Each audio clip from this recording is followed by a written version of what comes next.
Hello, I'm Muriel, and I love true crime. My name's Nick, and I'm not a fan. Thank you for joining us. Each week, I force Nick to listen to me tell him a story of a true crime. Welcome to Muriel's Murders.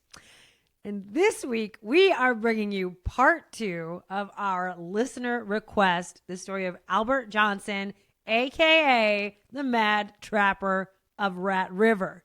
I freaking love this story. If you haven't listened to part 1, go back and check it out. And this really is right up Muriel's alley. It's a listener request. She loves those. Yeah. As do I. And it's an old-timey tale of lunacy, which I feel like is, it delivers on all fronts. Yeah. I think basically Canadians and Australians have that on lock. Old-time lunacy. And just you think, oh yeah, that's a crazy story. Yeah. And then you're like, whoa, that's a crazy story. I love this story. It's so fun. For this episode, I used The Mad Trapper, Unearthing a Mystery by Barbara Smith, and the 1991 publication of The Mad Trapper of Rat River by Dick North. Both great books. And like I said before, disclaimer, I try really hard with geography. Period. Oh, yeah. Oh, man, we got a comment on Patreon or something in French, too. Was that about this episode? I think it was. And I think it was also laughing at the way that I was trying to describe the directions of this thing. But it's critical because it's all about a journey, you know? So you have to know. Anyway, there's going to be more of it in this episode. Yeah. All right, that's fair. All right. Are we good? Okay, great. We got to shout out a couple people that signed up on Patreon. We got Deborah S., Deborah B. Ooh. We got Lisa, and Laura purchased a gift to someone else. She got a subscription as Which a gift is for so some. cool. It's so cool. You guys can do that. So if you're listening and you're like, damn, what do I want for Christmas? People are going to ask you what I want for Christmas. I don't know what to say. And you're not a subscriber, you don't want to give us $5 a month, ask them to buy you a subscription to Muriel's Murders Patreon. Hell yeah. You know what I was thinking too that's kind of tight? What? We're a little podcast, so we don't have any commercials. Mm-hmm. But commercials on podcasts are getting out of control these days. In what sense? I listen to a lot. What? I just fast forward through them. Why? I know, but I'm saying? just saying, it's kind of tight to have a podcast with no commercials on it. You know? Yeah. Do you hear that, listeners? Do you hear that? You're lucky. I'm manifesting something. I'm just saying, you're welcome. We used to be we don't have commercials because we're like a little podcast, but really we're doing a really great thing, which is a podcast with no commercials. Very rare these days. And all we need is about 500. Yeah, we need a lot more subscribers. We don't. We do. We do. We literally do. So, I mean, the people know, right? If you're listening, they're with us. We don't have to fake the funk. We're all in the same recession. All right, guys. This is a true story involving murder, violence, drugs, adult themes, etc. So if any listeners are like Nick, and I don't want to hear about those kind of things, go listen to a different podcast. We joke, we curse, get used to it. Ha! All right, Nikki, are you ready to hear this story? No. Okay. Let's get started. We left off last episode with a shootout/dynamite battle between a posse assembled by the Royal Canadian Mounted Police and a wild-ass bushman shooting 2 guns at the same time from his cabin in the woods, coughing. Oh, God. I got too excited. Take a drink for that good glass jar of water. Okay. Yeah. I got a jar of water, too. Cheers up. Wow, I got way too yelly. Yeah, real excited. In the end, the wild-ass bushman, a.k.a. Albert Johnson, a.k.a. the Mad Trapper of Rat River, won out. In the dead of an inky Arctic winter night, the posse ran out of food and dynamite and got way too cold. So they retreated back on their dog sleds over icy rivers back to relative civilization. Now, a few days later, RCMP leader Inspector Ames sent a couple of guys back to check out the status of the Mad Trapper. So it wasn't the full thing. They were just kind of go peek at the cabin, see if he's still there. What are we dealing with? So this time they made the long trek back to Rat River, and this time they found nothing. No smoke coming from the chimney or snowshoes by the front door. He was gone. They were just the remnants of a burnt-out cabin. The Mad Trapper had flown the coop, and he'd left no trace behind. No clues as to his identity, no documents, and more importantly, no tracks. Absolutely no indication of which direction he'd taken away from the cabin. See, after the battle at Rat River, there was heavy snowfall. So any chance of tracking the Mad Trapper was smothered under the snowbanks. Yeah, or he's a supernatural mandingo. Stop saying And that. he's, you know, he's like a snowman mandingo style. What is that? It's Revenant? There's a Wendigo. I don't know. There's this movie that I really love. I think maybe we'll throw the link up No, in the Revenant, comments. I think, is the Leonardo DiCaprio one. No, it's just this really weird, crazy, like frontiersman horror flick, like Yeah. supernatural horror flick that what I is think it is called? like the best movie. I've seen it like 3 times. I'll find it and I'll link it in the comments because I mean in the body of this like post or whatever. What do you call that? The show The notes. show notes. Because I gotta say, if Yeah. you don't have anything to do and you like this story and you were like, damn, that's pretty crazy, you have to watch this movie because it's so good. Okay. Anyway, Okay. Can't be found. He's got no tracks. got no tracks. The Mad Trapper was in the wind, and the RCMP faced an old-timey style insane task. They needed to assemble a new posse, one capable of scouring like 100 square miles of wilderness via dog sled in negative 40-degree weather, mostly in twilight or just straight up in darkness, in search of a madman. So back at the Aklavik settlement, the men regrouped. Their leader, Inspector Ames, needed to wrestle back control of this outrageous situation. What started as an attempted chat about trapping etiquette and license registration had turned into pure chaos and an attempted murder of an RCMP officer. And worse yet, the press had already sniffed out the story and the public was loving it. The dramatic dynamite gunfight on the Rat River made great news. The whole thing was coming off as a David and Goliath situation. So now the Mad Trapper of Rat River was like a janky folk hero, and his story was front page news. It was also dominating the fledgling medium of radio. People were literally running out to buy radios to listen to the unfolding saga. Law enforcement was taking him seriously, though. The Mad Trapper nickname was cute, right? But they knew this guy wasn't like crazy. This guy had some serious business element to him. They were basically dealing with like the Arnold Schwarzenegger of Bushmen. They couldn't figure out the Terminator 2 of Bushmen.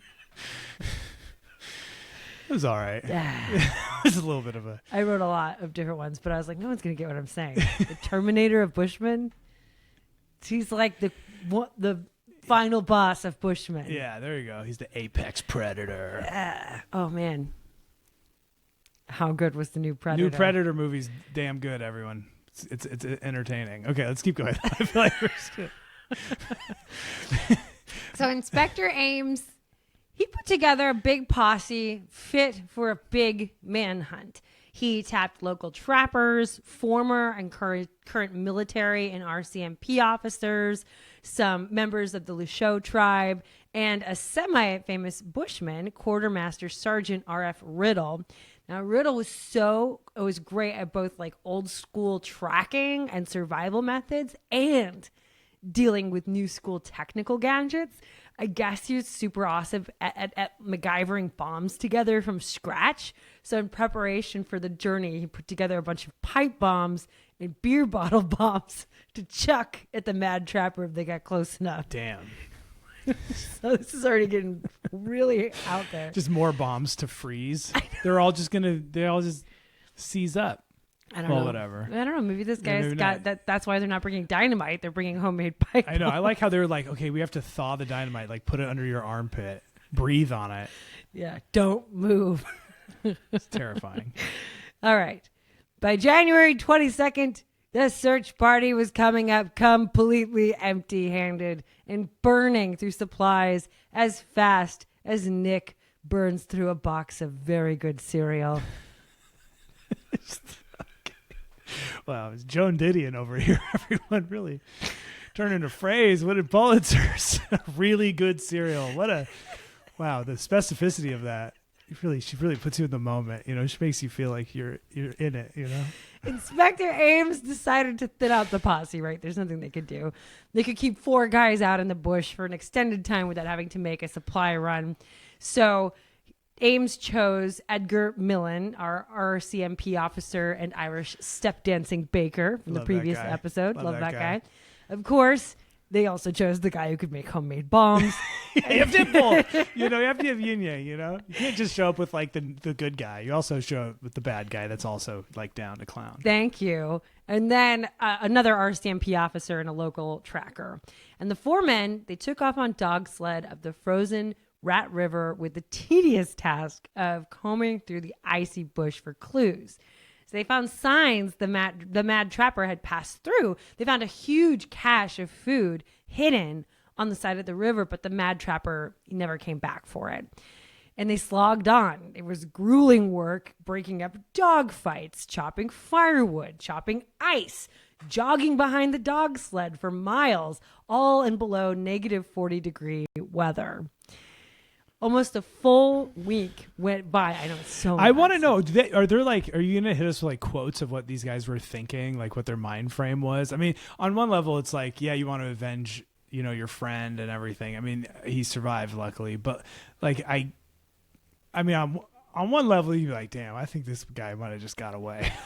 Well, I think like the Mounties, correct me if I'm wrong. The Mounties, I think, have a slogan like the Mounties always get their man. So I think like this reputation for being like dogged pursuers is also just a piece of it. Right. They have the pride of it. And like, I guess that's why I'm curious about the quotes, if they're like just another day in the office or whatever, I don't think that they were doing that, but maybe. I didn't find You them. didn't go, okay. All right. I just love to know what their mind frame was. Yeah. I mean, what else are we going to do? I'm tired of step dancing. You know what I mean? I've already baked all the pies. I feel like if you're like the type of dude that's doing all this stuff, you're probably not like also giving quotes. You're just like doing it and so tired and just like, you know what I mean? Not posting on your Instagram stories. Yeah, you're not like giving a lot of hot takes. That's for people like us who haven't gone for a walk in a whole week. All right, just kidding. I did take a walk. When we went to go see Predator, we had to walk to Predator. Just a few blocks, but it was something. All right, so almost a full week went by. There's no sight of the mad trapper. The 4-man crew was running out of dog and human food. And then in the twilight on January 28th, semi-famous bushman and homemade bomb maker R.F. Riddle caught the glimmer of a snowshoe track in the snow on the river ice. Now, he guessed the tracks were about 2 days old, but he was able to follow the tracks up a snowy ridge to a little frozen creek. But by then, it was like Arctic forest dark, so he headed back to camp to tell everybody what he found. He couldn't really follow it. The next morning, it was biting cold, about -50 degrees, when the group set out to follow the tracks, and they found the remains of 2 campsites, but no mad trapper. However, they did get a sense of how the trapper was moving, basically like a lone wolf.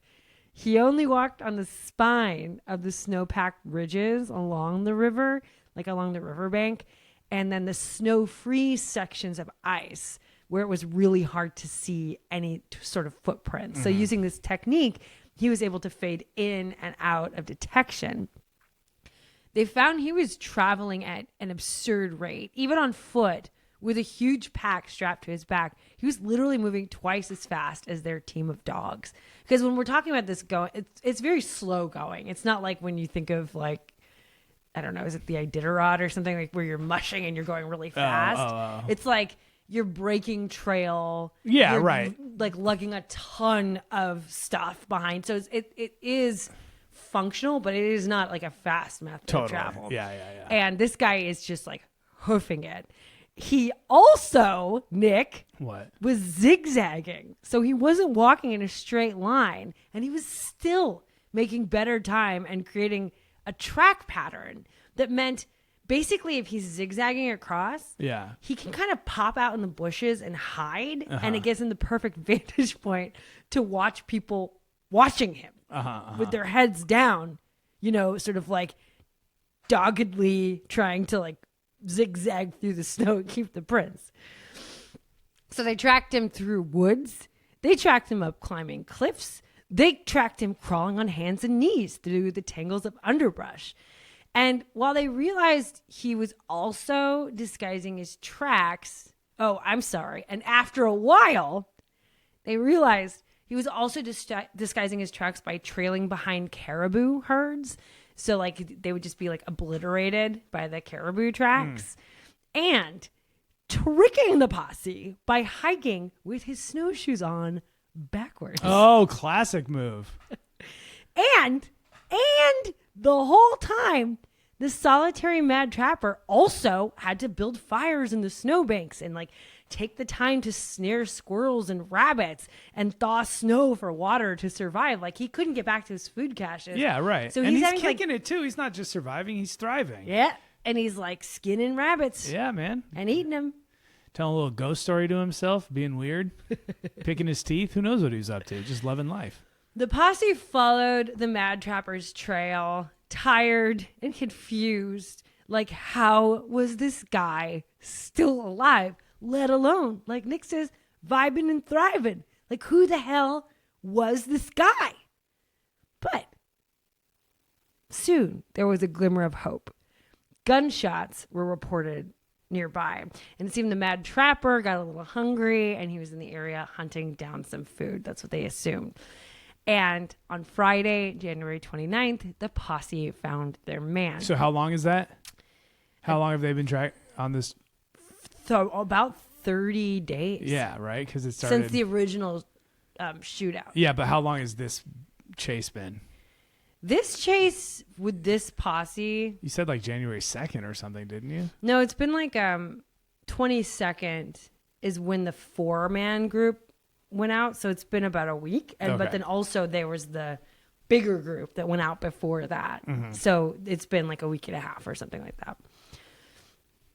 But I mean, he's been on the run since the big shootout that was like January 2nd or something like that. Okay, so they find him January 29th. They track him to his camp way down in this canyon. And they hear him. He's happy as a clam. He's whistling.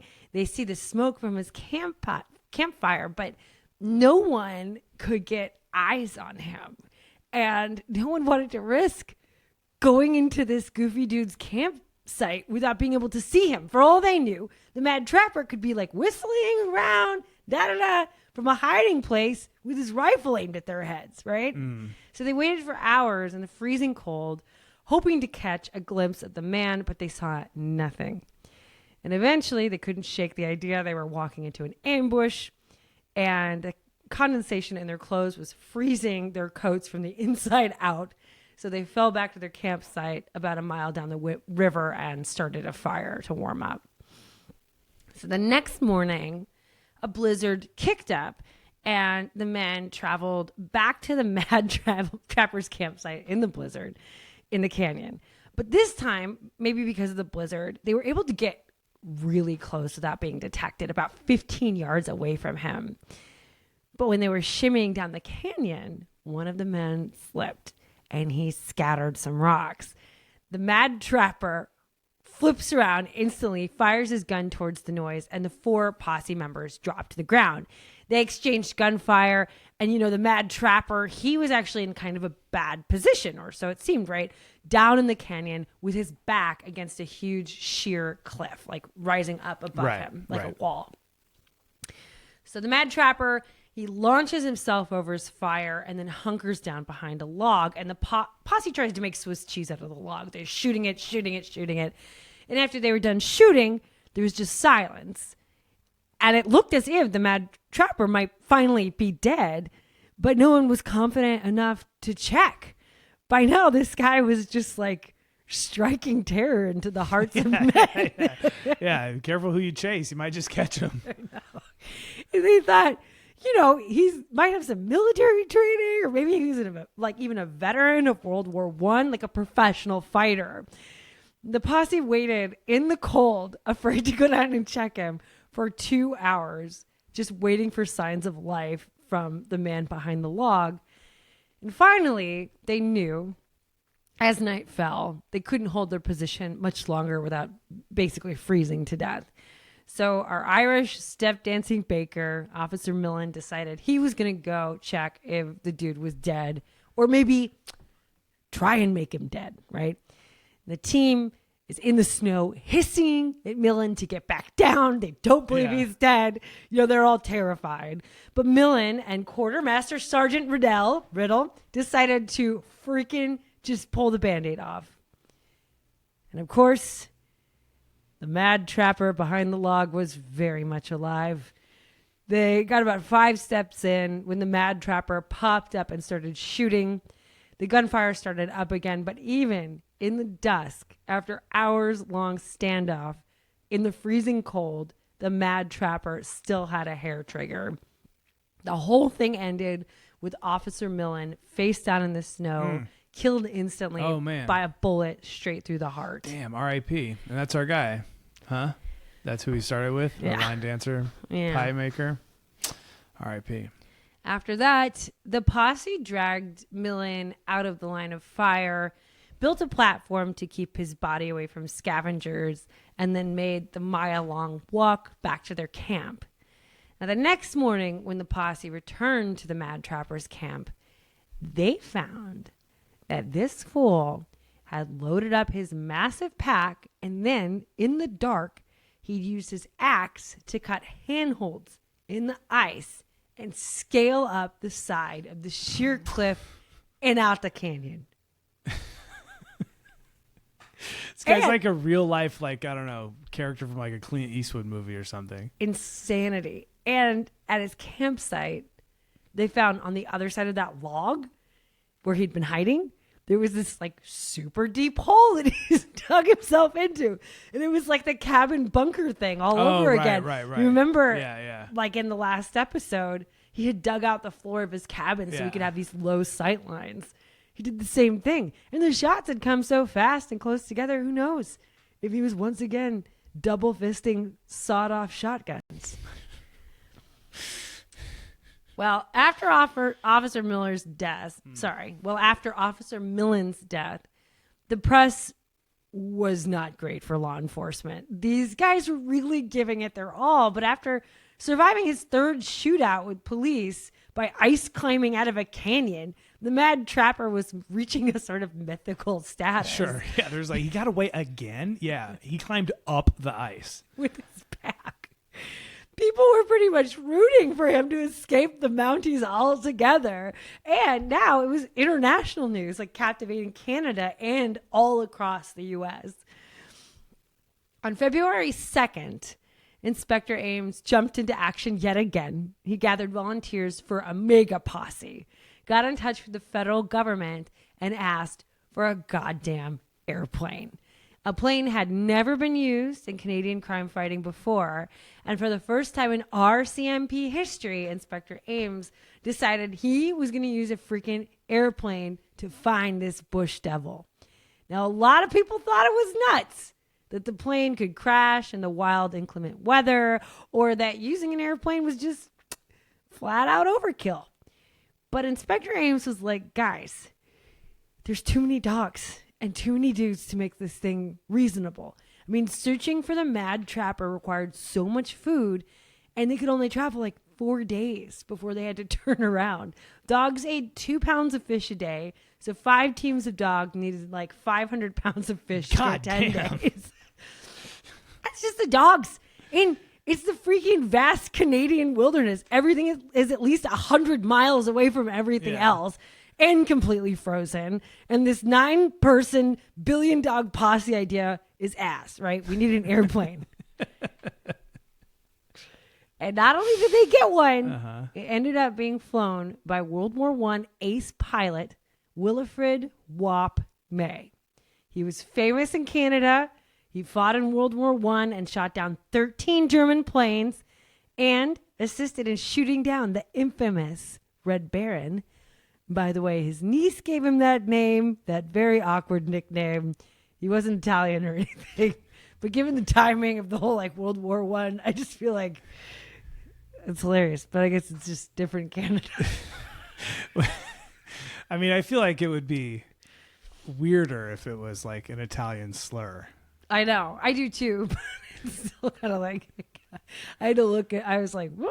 And then the next sentence was, he was not Italian. yeah, his niece gave him that name. So I think that they included that because everybody gave it a little side eye, right? All right. So Wap May and his mechanic, Jack Bowen, prepared to join the hunt in a Belanca pacemaker monoplane. So some sort of old-fashioned plane. A Belanca. Yeah. Oh, man, that's funny. That on some level kind of almost works as like a fast, cool machine name. Like, it's like, ooh, the new Ferrari Belanca is really dope or something. But also at the same time, it also just sounds like I don't know, Belanca. It just sounds like, I don't know, like a mallet that's made out of stuffed animals or something. Like, it also just sounds like the slowest, weakest thing ever. I like it. Works it. on both levels, Belanca. Oh, man. I like your whole brain. Thanks. Yeah, maybe that's a slur. We're just like, oh, that's an old Canadian slur. Belanca? Yeah. All right. Then the next day, right, they get this guy on board. Yes, perfect, right? The next day unleashed a total whiteout, freakish blizzard. Flying was basically impossible, and the posse had to shelter in place while the Mad Trapper's tracks were once again obliterated. Okay.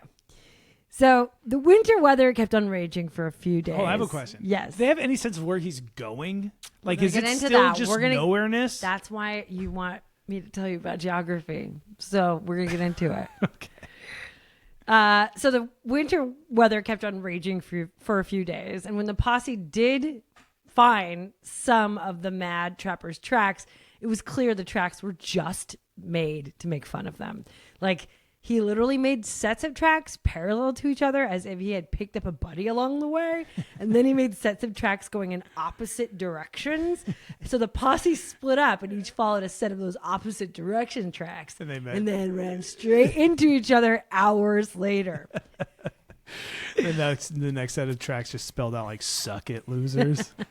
The big worry was that, he would have to make... Okay, so the big worry in everyone's mind, in the back of their mind, is that he was going to make it to Alaska in the far west out of the RCMP's jurisdiction. He had the time to do that, but the Mad Trapper seemed more concerned with irritating the posse with fake tracks than he was with escaping to Alaska. So they really did not know what was up with him on any level. On February 7th, the weather cleared enough for Wap May to finally join the search with his airplane. And now they were cooking with gas. Supply runs that used to take 3 days were now a 25-minute flight away. And Wap was a beast in the air. Now, this is the next part. I have no idea how this works, but I guess once in heavy snow, Wap May couldn't get a good enough start for takeoff. So he had posse members tie the plane to a tree, and then he revved the engine and strained the plane into the ropes, and then had the posse members cut him loose and slingshotted the plane into the air. I don't know about all that, but I'm choosing to believe that's true. On February 8th, another snowstorm grounded the plane again, but not before Wap ferried 700 pounds of supplies to searchers and spotted some of the Mad Trapper's tracks from the air.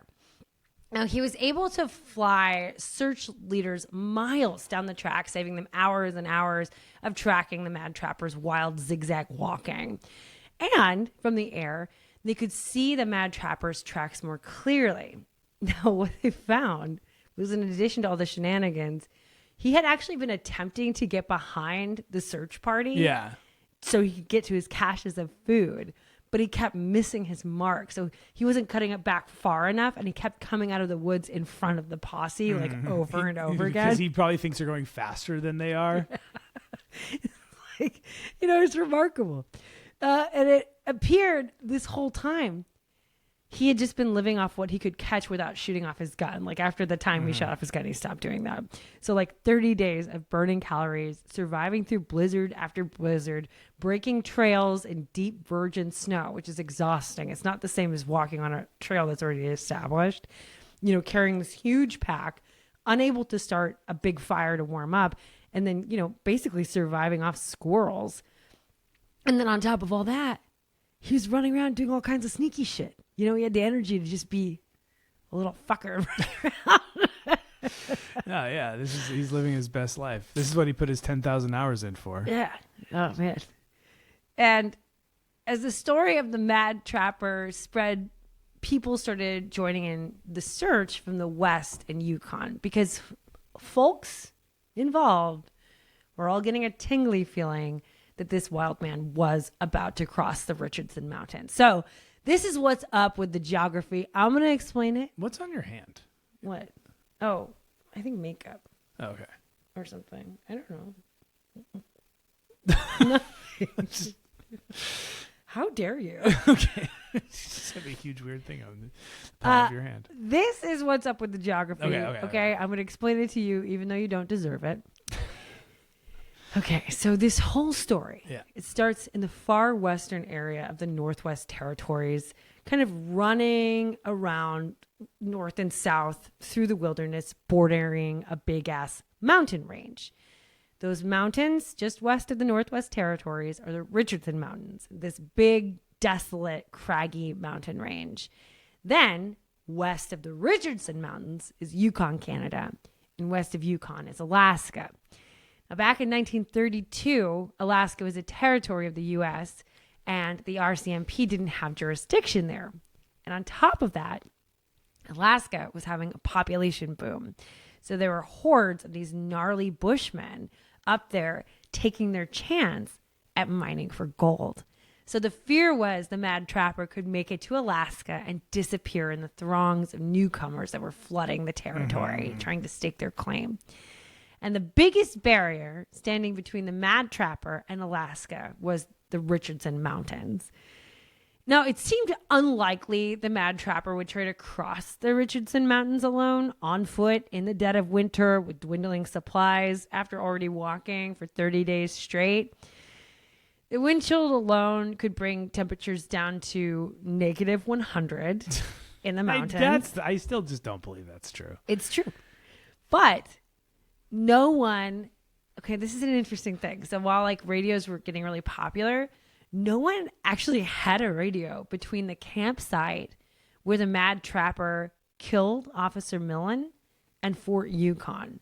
So there was this huge swath over the mountains where nobody actually could hear about the manhunt. So potentially the Mad Trapper could pass through the mountains. Oh, I see what you're pick saying. up supplies in Lapierre House in eastern Yukon, and no one would have a clue there was even a manhunt going on. I hear what you're saying. That was happening. The only way they could get word to each other was through like dog sledding over the mountain passes. Or like people lived there. People, I think also like then you could get radio to a certain place and then they could come east, right? Like there were ways to get word, but it was like he was a little bit in a dead zone. You know what's crazy? What? Also? What? My grandmother on my mother's side. Yeah. Her whole family were trappers in Canada. It's like, this is it.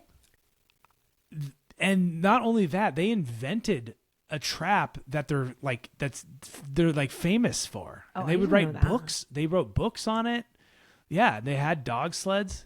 It's funny. I know that about my history, and at the same time, this still seems like the most foreign thing. But they were in Canada trapping. As trappers. I knew that about your history, right. But I was thinking you would say something. I didn't really say anything. Guess I didn't want to be like, remember your family? I know, it's weird. It's like, I don't want to say I forgot, but it's just, I think we're just doing this episode. It is like, that's just funny. Yeah, I just like that world is still just like so distant for me. You know? I don't know. Damn. But that's your blood, dude. If my therapist is listening to this, maybe we should talk about it next Yeah. time. You're like, remember me from 2011? I know you've been stalking me because you had a huge crush on me. You think everybody has a crush on I you. do. It's a good way to live. I suggest people to believe it, too. I think they should think everyone has a crush on them. It's fun. There's nothing wrong with thinking that. It kind of makes you cuter. Exactly. I mean, to me. I don't know. To everyone, because they all have crushes on me. It's like a self-perpetuating thing. I wish I had your ability to create a fantasy world. It's not fantasy. It's identifying reality with clarity. I just think It's you the have a opposite very of active fantasy. imagination, and I'm jealous of it. Well, I do that also, but also people will be liking me. Of course, people. Anyways, yeah, I've come from these people. It's so funny. It's your people, man. Yeah, damn. What if I'm related to the Mad Trapper? That'd be sick, or any of these people. We should look it up. I think that your family is from aren't they from more I thought it was the more east east. side? Yeah, I think yeah. they're from like French speaking That's what I territories. thought too. But, Yeah. That's what I thought too. Yeah. But you could But be, I'm also so bad at remembering things. People are like, isn't history interesting, or like your family lineage? And I'm like, it is, but it's not like interesting enough for me to memorize. I think married people are like, it's so weird because I think I have a bad memory, but I know that you and I occasionally I'll just be like, say something where it's obvious I've been keeping score for like 17 years. Yeah, we both do that. I would not say you have a bad memory. But anyways.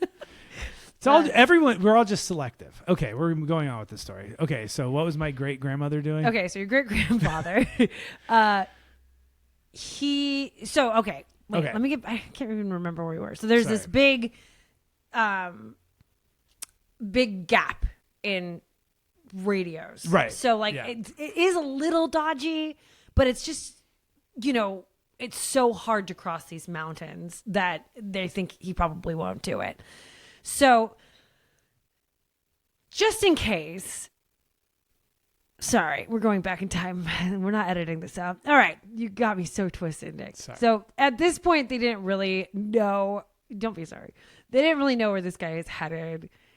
He seemed content to stay going in circles, agitating the RCMP with fake tracks. But just in case, the RCMP started recruiting men on the other side of the mountains in Yukon and positioning men at the entrances to the mountain passes. And then February 9th, of course, what is there, Nick? Another a huge blizzard? mega blizzard.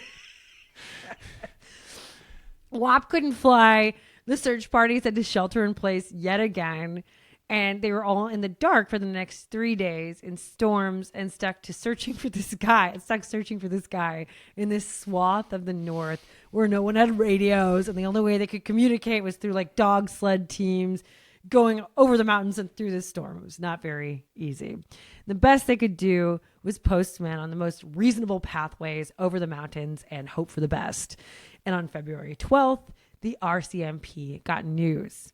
A trapper mushed breathlessly over the mountains through Rat Pass with a message.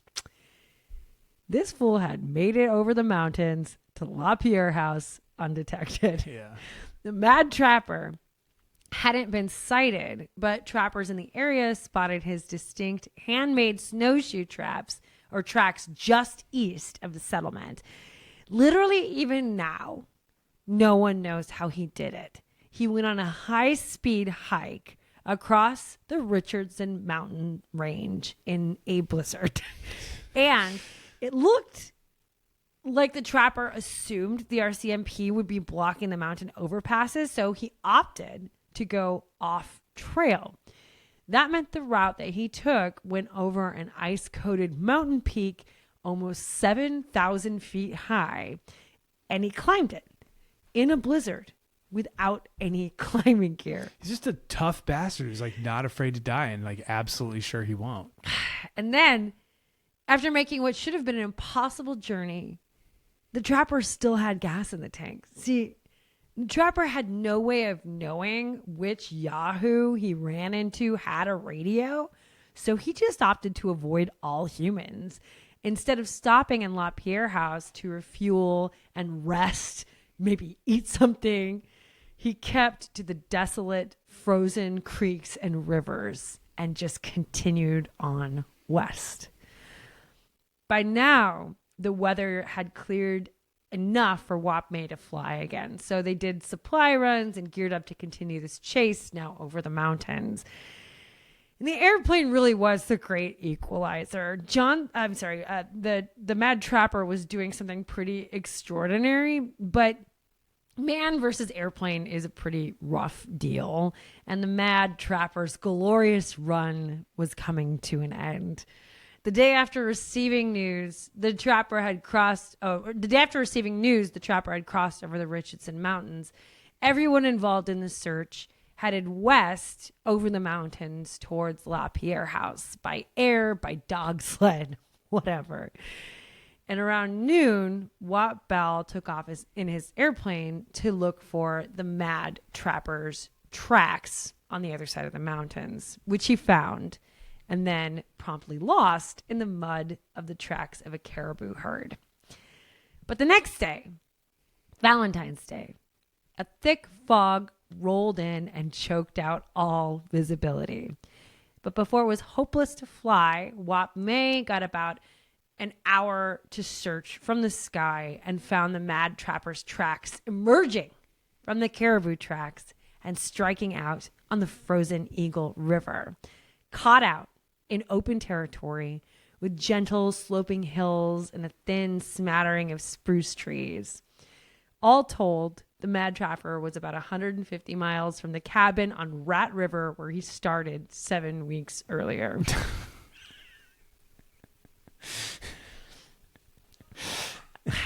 Returning to the scene of the crime. I love this guy. So while returning to the scene of the crime, he's way far away from the scene of the crime. What'd you say? Oh. What are you talking about?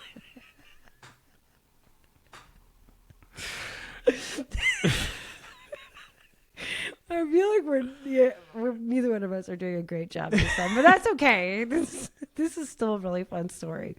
But what are you talking about? I thought you said he returned. I thought you said he had gone back to where he started. No, he's across the Richardson Mountains. That's what I thought was happening. And then you said the sentence that I said, all told, the Mad Trapper was about 150 miles from the cabin on Rat River where he started 7 weeks earlier. Okay.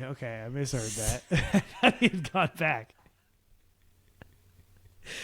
So while the fog grounded Wap May and the airplane, the posse continued on foot. They moved slowly through the fog, cutting down trees as they went to form arrows on the icy river, meant to guide Wap May to their location when the fog lifted. The posse on the ground kept trucking through relentless fog for over a month. Most of this tracking was done in twilight or darkness. The blizzards and fog had blocked out the sunlight for days. The men were like frozen beards, frozen mittens. But on the 16th, they finally found fresh tracks. For the next day, the fog finally lifted and searchers could clearly see their surroundings. The Eagle River cut switchbacks through the hills, like a very squiggly river full of tight turns. And as it turns out, in the fog, the posse had camped on the opposite side of the same bend in the river as the Mad Trapper. They just didn't know it yet. By then, the trapper had been able to hide his tracks in the tracks of a herd of caribou once again. And thinking they had lost his trail, yet again, the big posse with all the dogs, they weren't really trying to keep the noise down. So what we know is that there was a lot of chaos. Uh-oh. Noisy dudes, barking dogs, tracks from posse members going in different directions. And in those tight quarters on that bend in the Eagle River, the Mad Trapper tried to get slick and made a mistake. Now, it's believed in an attempt to sneak up behind the posse once again, the Mad Trapper went the wrong direction and ended up walking straight up headfirst into the posse. Olympic runner and posse member Sergeant Heps Hersey was mushing a dog team slightly ahead of the rest of the posse, and he spotted the Mad Trapper walking towards him backwards in his own footprints. So with the distant airplane engine echoing across the icy landscape and the posse outflanking him, the Mad Trapper tried to run into the tree line, but there wasn't anywhere to hide. He dropped to the ground and managed to shoot Hersey in the knee, elbow, and chest with a single bullet. What? Like, because he was kind of crouched down. But that was his last triumph. The Mad Trapper ran about 40 more feet, dived into the snow, and used his big old backpack as a shield. The posse split into two and surrounded him on high ground. They did call for him to surrender, but that was not going to be a thing. And then they all just started shooting. One shot nicked some ammunition in the trapper's pocket and exploded a piece of his thigh off. He was then shot in his shoulder and in his side. And the Mad Trapper never said a word. Didn't surrender, just kept on shooting until he was dead.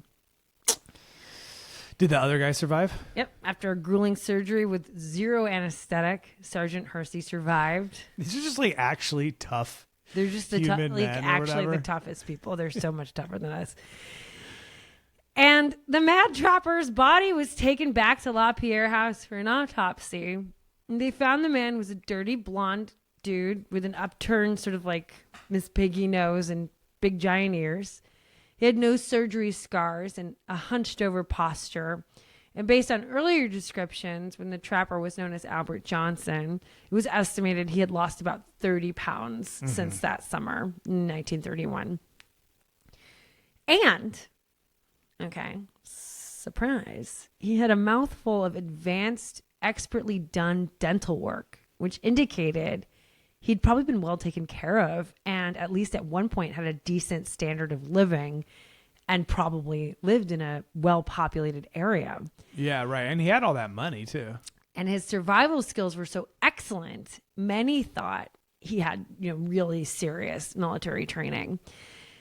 They didn't find any identifying papers in his pack or on his body. He still had about $2,000 Canadian in cash. So about $43,000 in Canadian in these days. Damn. And 3 guns. He also had some fish hooks and some nails, a knife, a shaving razor, some pearls, and some other guy's gold dental work that he had acquired at some point. A couple small dead animals to eat for later, and then a whole bunch of Beecham pills. So I guess these pills, they were marketed as kidney pills, but they were one of the only like tonic pill thing on the market that was really like actually pretty effective. They worked pretty well as a pain-killing product on the level of aspirin. Mm-hmm. And, there were no letters, no ID, nothing written in any of his belongings. And there was no record of his fingerprints anywhere. No one claimed the body. The town coffin maker in Aklavik refused to make the coffin for the notorious Mad Trapper of Rat River. So a local handyman did it instead. Why did he refuse? Just because he's this evil guy. He's a cop killer? Yeah. So a local handyman did it instead. In an act of post-mortem defiance, his body ended up frozen with the legs splayed apart so he wouldn't fit into the coffin. So they had to jump on the lid and break his leg bones to make his body fit. It's just still being a tough He said, bastard. absolutely not. I will not. The trapper was buried in an unmarked grave.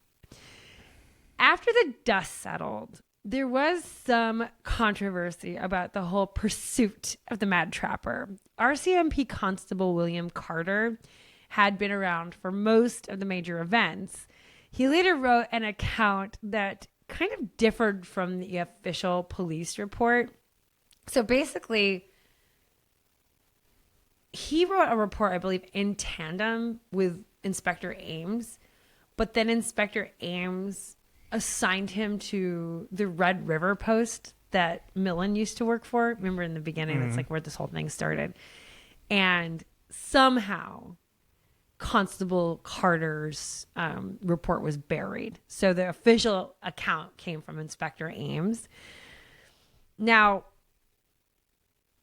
Constable Carter's report was basically that the police response under Inspector Ames was kind of clunky and riddled with mistakes and, dumb things. Uh-huh. But actually, the most interesting thing he had to say was that the whole incident actually started with a false report. So Constable Carter maintained that the original Lucho tribe members who reported the Mad Trapper for tampering with their trap lines actually kind of made that up. So it was like a regional custom to invite people in when they knocked on your door and give them some tea or a snack. And according to Carter, his investigation found that after repeated visits from the locals knocking on his door, kind of being like, "What's up with you? And can I get some tea and snacks?" The Mad Trapper yelled at a door knocking neighbor and waved his gun in his face. So a couple of guys decided to complain about this unfriendly guy in Rat River and accused him of tampering with their traps to try to get the RCMP to run him off the land. So they're just being a couple Karens, maybe a little Karen action going on. The whole thing, the shootouts, the deaths, and the weeks-long manhunt may have literally happened for no reason. Well, it happened because he's a maniac, and then when the cops showed up, he wanted to shoot them. Yeah, that's true. I mean, that's why it happened. That's true, but he didn't with any traps, so they might not have ever come up and bugged him or even known where he was. Might be trapping to this day. It's your grandfather. Have some respect. So to this day, the Mad Trapper has never been identified. There are lots of theories about him, though. Some think it truly was a case of severe cabin fever, that an excellent bushman simply lost his mind in the solitude. Some think he was a foreign spy, maybe from Russia. Others thought he was an American fugitive on the run. I think it's pretty universally held that Albert Johnson was an alias. In 1989, Dick North's theory was that this guy, Albert Johnson, who we know as the Mad River, whatever his name is, Mad Trapper, Rat River.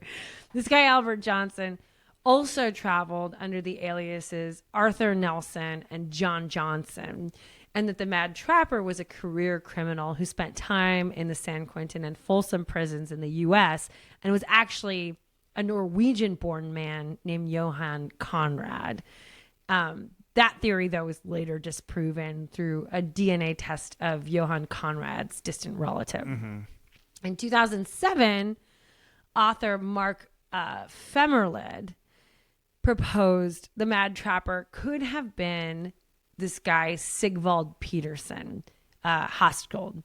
So that's a Norwegian man who moved to British Columbia and went on an island and just built this intense fortified cabin in the woods because he didn't want to be conscripted into World War I. So he ran away from authorities trying to force him into conscription, and then was known to be really paranoid that people were coming after him. So he built this fortress on an island.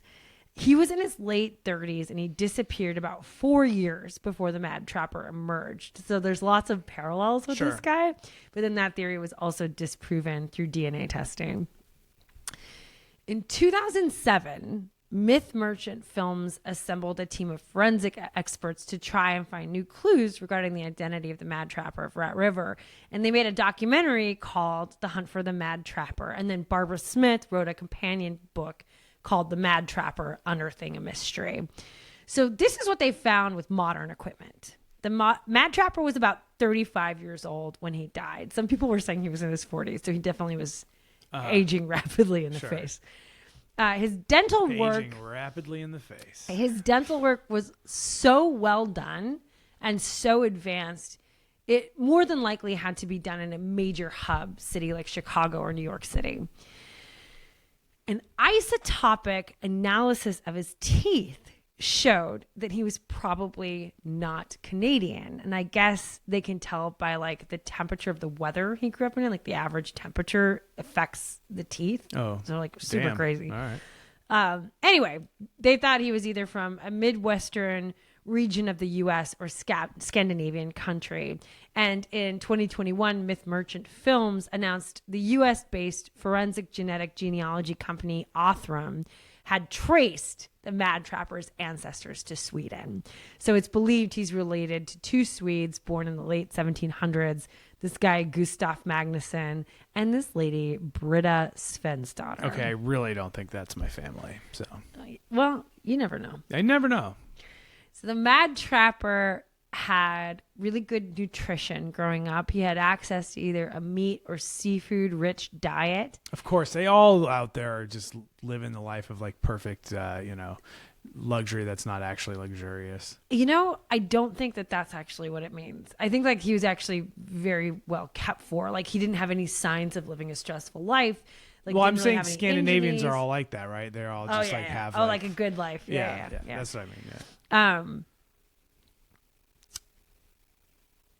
And also he had excellent, very expensive dental care. So a lot of that stuff kind of points to like a nice, solid middle class life. And also, wild twist, no pun intended, he did all those amazing feats of human endurance with a pretty significant case of scoliosis. And he even had a birth defect where one of his legs was significantly longer than the other, something that probably caused him chronic back pain, which is probably why he was found with so many of those Beecham pills when he died. He could have been using them to treat his back pain. Did you say and twist, no pun intended, he had scoliosis? Yes. No. All right, now we're talking. Okay, that was good. That made up for the whole good Arnold thing you got it Schwarzenegger right thing. away. Didn't have to recap that Well, one. I was gonna let you get through it. I wasn't trying to like interrupt you. He went all the way back to his cabin? Bastard. Really good cereal. It's the worst sentence you've ever written. Okay, so given this information about his back, it's also totally wild that investigators found his backpack did indeed weigh about 150 pounds at the time that he died. So he was carrying a backpack that was like almost his body weight. Damn, yeah. He needed like 10,000 calories a day to support what he was doing. So he was probably starting to starve by the time he was killed. But all in all, no one knows how he survived like that. Like they still don't really know how he survived.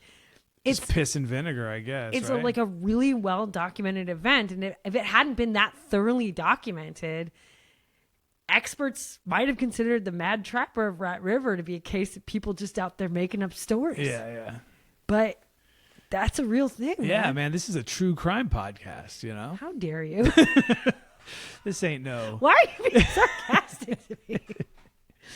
Well, you made this incredibly painful, so thank you for that. My apologies. Damn, this was I feel like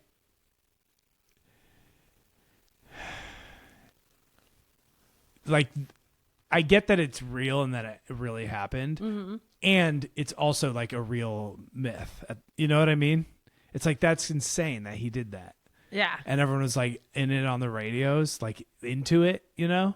And then people were with him and then people hated him.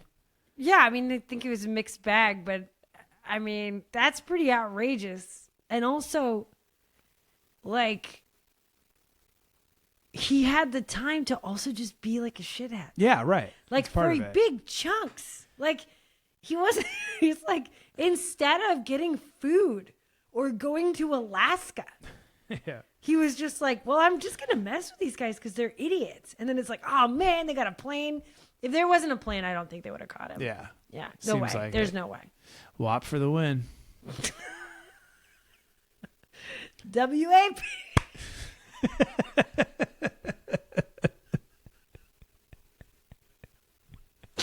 And scene. Oh, good. Okay. Are we done? Is that You it? be done?